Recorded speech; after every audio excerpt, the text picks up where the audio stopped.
श्रीमद् भगवद गीता ज्ञान यज्ञ प्रवचन क्रमांक 421 अध्याय 11वां विश्वरूप दर्शन योग और श्लोक क्रमांक 6।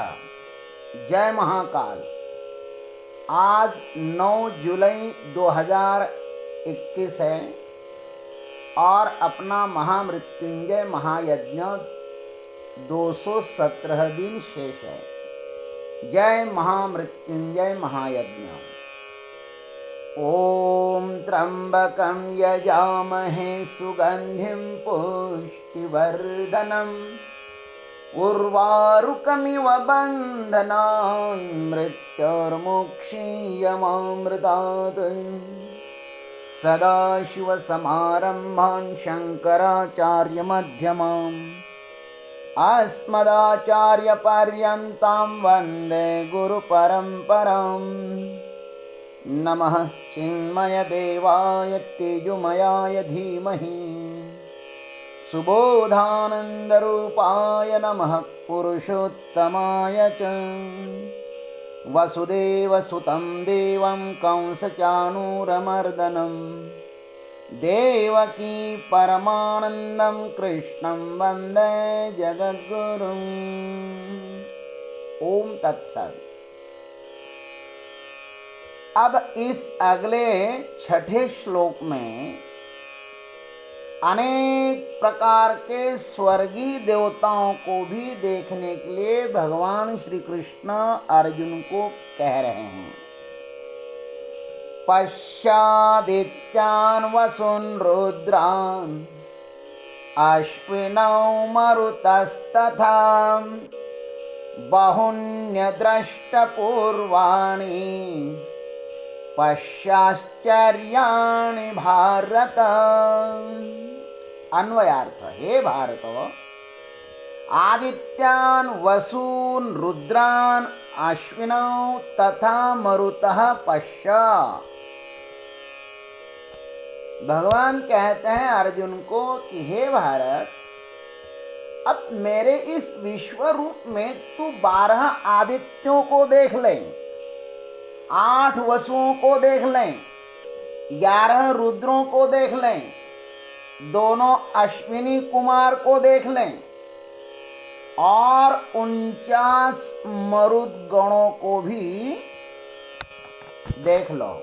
और अर्जुन ने देखा, पश्या, देखो इसको, बहुने अदृष्ट पूर्वाणि आश्चर्याणि पश्य, तथा और भी बहुत से पहले न देखे हुए आश्चर्यमय रूपों को भी देख लो। अर्जुन, तुम्हें विश्व रूप देखने की इच्छा है ना, तो देख लो, मैं तुम्हारे ऊपर बहुत प्रसन्न हुआ हूं, देख लो। अब आइए सदगुरु की कृपा से इस पर हम लोग अम्ब त्वाम अनुसंधान, हे माँ मैं आपका अनुसंधान करता हूँ, कुछ ज्ञान हमारे भीतर भी प्रविष्ट हो जाए। इसलिए भगवान कहते हैं, हे भारत, जो प्रकाश माने ज्ञान में ही रत है ना, वह भारत है। भा माने प्रकाश और रत माने रत, उसको भारत कहते हैं। यह हमारा भारत देश है ना, ज्ञान पर अधिक बल देता है, इसलिए तो इसको जगत गुरु होने की 100% उम्मीदें हैं और होना भी चाहिए। भगवान कहते हैं कि जो प्रकाशमय देवलोक है ना, उसके विषय में भी अब तुम देख लो। आदित्यान, ये आदित्य 12 आदित्य जो है ना, ये कश्यप और अदिति के पुत्र हैं। धाता, मित्र, अर्यमा, शक्र, वरुण, अंश, भग, विवस्वान, पूषा, सविता, त्वष्टा और विष्णु, ये सब उस विराट परमात्मा की आंख खुलते ही पैदा हो जाते हैं। और वसुन धरो ध्रुवश्च सोमश्च अहश्चैवानिलो नलः प्रत्युषश्च प्रभासश्च वस ओष्टविति स्मृताः। ये धार माने पृथ्वी, ध्रुव ध्रुव तारा, सोम माने चंद्र, अह माने दिवस, वायु अग्नि, प्रत्युष माने सूर्य, प्रभास माने प्रकाश, इस प्रकार 8 वसु है। भगवान कहते हैं कि मेरे मुंह से जब गर्म श्वास निकलती है तो उसमें से 8 वसु पैदा होते हैं। अब रुद्रों को भी देख लो, 11 रुद्र, हर, बहुरूप, त्र्यंबक, अपराजित, वृषापी, शंभु, कपर्दी, रैवत, मृगव्याध, शर्वा और कपाली। हरिवंश पुराण में इनकी चर्चा आई है। और एक ही रुद्र के 11 नाम हैं। भगवान कहते हैं जब क्रोध से मेरी भौहें परस्पर मिलते हैं ना, तब ये रुद्र पैदा होते हैं। ओम नमस्ते अस्तु भगवन विश्वेश्वराय महादेवाय त्र्यंबकाय त्रिपुरांतकाय त्रिकालाग्निकालाय कालाग्नि रुद्राय नीलकंठाय मृत्युंजयाय सर्वेश्वराय सदाशिवाय श्रीमन महादेवाय नमः। देखो भाई इन रुद्रों को भी। अब अश्विनी को देखो, अश्विनी कुमार जो है ना, आश्विनौ, इन दोनों की उत्पत्तियों के विषय में मत भिन्नता जरूर है। विष्णु पुराण में कहा कि सूर्य पत्नी संज्ञा से इनका जन्म हुआ है। वाल्मीकि रामायण में कहा कि कश्यप अदिति से इनका जन्म हुआ है। और वायु पुराण में कहा है कि ब्रह्मा जी के कान से पैदा हुए हैं। जो भी हो, हमारे यहाँ 33 कोटि देवता स्वीकार की गई है। कितनी? 33 कोटि देवताएं। यही वे देवताएं हैं। ये 33 कोटि देवताओं के मानो पद है। कालांतर में इनके भेद अनेक अनेक हो सकते हैं। इनका जन्म अलग अलग महान लोगों से होता है। जैसा हमारे यहाँ राष्ट्रपति से लेकर गांव के सरपंच तक अन्य अन्य पद है ना, इस देश को चलाने के लिए, इसकी सुव्यवस्था यथास्थित रखने के लिए चाहिए, वैसे ही देवताओं के भी पद होते हैं। और ज्ञान अज्ञान रूप में ये सभी लोग हमारे ऊपर शासन करते रहते हैं। हम अपने देश की सुसंस्कृति देखें तो विभिन्न प्रांतों में लाखों देवताओं की भिन्न भिन्न प्रकार से पूजा की जाती है। महान है यह हमारी संस्कृति। जहां भी आप जाएंगे पता नहीं कहाँ किस देवता की उपासना होती है, कहाँ किस देवता की उपासना होती है। और इन देवताओं का वर्णन हमारे शास्त्रों में है। और ये देवता लोग उनकी इच्छा के अनुसार उनको फल भी देते हैं। 33 कोटि देवता हैं हमारे, ये पद है इतने सारे। भगवान कहते हैं तथा मरुतः पश्य, उसी प्रकार ये 49 मरुदगण भी देख लो कि दिति के गर्भ से पैदा हुए हैं। अतः पहले दैत्य ही थे, बाद में उन्हें देवत्व प्राप्त हो गया था।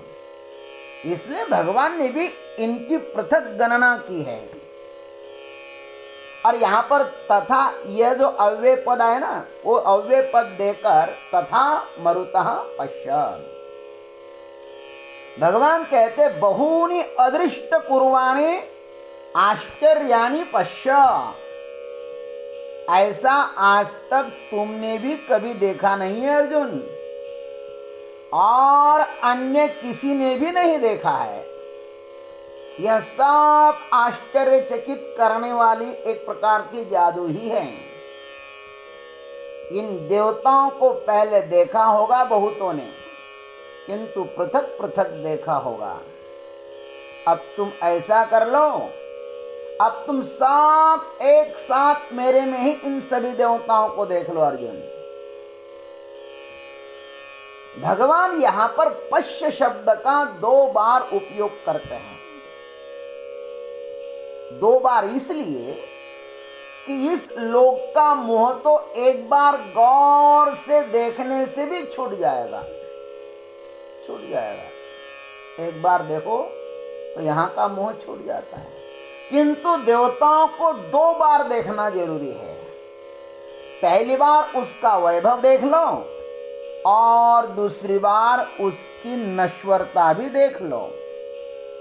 एक बार देखोगे ना तो अटकने की संभावना है, अतः दूसरी बार भी देख लो तो उससे वैराग्य प्राप्त हो जाएगा और परमात्मा का निर्विकल्पक स्वरूप का अनुभव करने के लिए इस संसार के समस्त पदार्थों से दृढ़ वैराग्य की आवश्यकता है। त्यागे न ये के न अमृतत्व मानसो, ऐसा कहा है महाराज। यह समस्त जगत आश्चर्य से भरा हुआ है, किंतु हमारा संसार के साथ आसक्ति का, तादात्म्य का संबंध होने के कारण हमें वह दिखाई ही नहीं देता। जिसके साथ राग या जिसके साथ द्वेष होता है ना, उसे हम यथार्थ से नहीं देख सकते। जिसके साथ राग या द्वेष होता है, हम लोग उसको यथार्थ क्यों नहीं देख पाते? क्योंकि राग और द्वेष हमें उनको देखने ही नहीं देते।